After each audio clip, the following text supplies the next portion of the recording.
بسم الله السميع العليم من الشيطان الرجيم بسم الله الرحمن الرحيم الحمد لله رب العالمين والعاقبة للمتقين ولا عدوان إلا على الظالمين وأشهد أن لا إله إلا الله وحده لا شريك له وأشهد أن محمدا عبده ورسوله اللهم صل وسلم وبارك عليه وعلى آله وصحبه أجمعين أما بعد الحمد لله.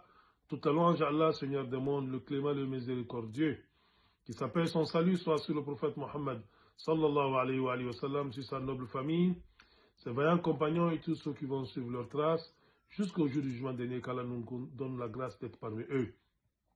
Alhamdulillah, au moment où nos pèlerins s'apprêtent pour le pèlerinage, nous devons nous poser cette question capitale: pourquoi faire le pèlerinage?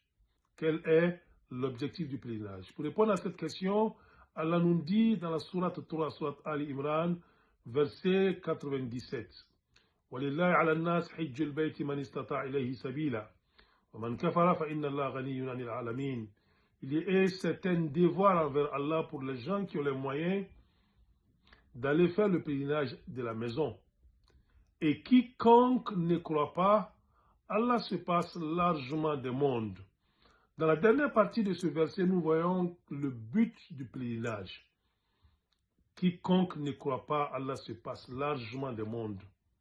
C'est à travers le pèlerinage où nous sommes obligés de nous déplacer et d'aller effectuer cet acte d'adoration dans un endroit bien précis, à un moment bien précis, que nous allons constater que quel que soit notre acte d'adoration, quelle que soit notre proximité vraiment à Allah, nous allons trouver des gens qui adorent Allah mieux que nous. Nous allons trouver qu'il y a beaucoup de gens qui adorent Allah et que ceux-là souvent sont plus riches que nous, plus instruits que nous, qui ont un statut souvent plus élevé que notre statut.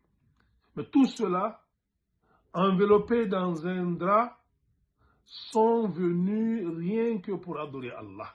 Et cela doit nous inculquer la modestie et l'humilité. Quel que soit le temps que vous prenez pour vous préparer, vous ne serez jamais le premier à la Kaaba.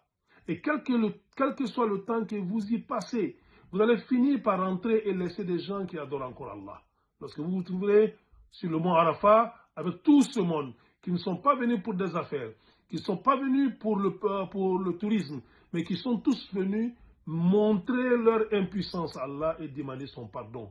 Cela doit nous inculquer l'humilité et la modestie. Donc le pèlerin doit cultiver cette modestie et cette humilité avant, pendant et après le pèlerinage. Qu'Allah facilite cela à nos pèlerins, qu'Allah nous accorde tous la modestie, l'humilité dans notre vie. Wassalamu alaikum wa rahmatullahi wa barakatuh.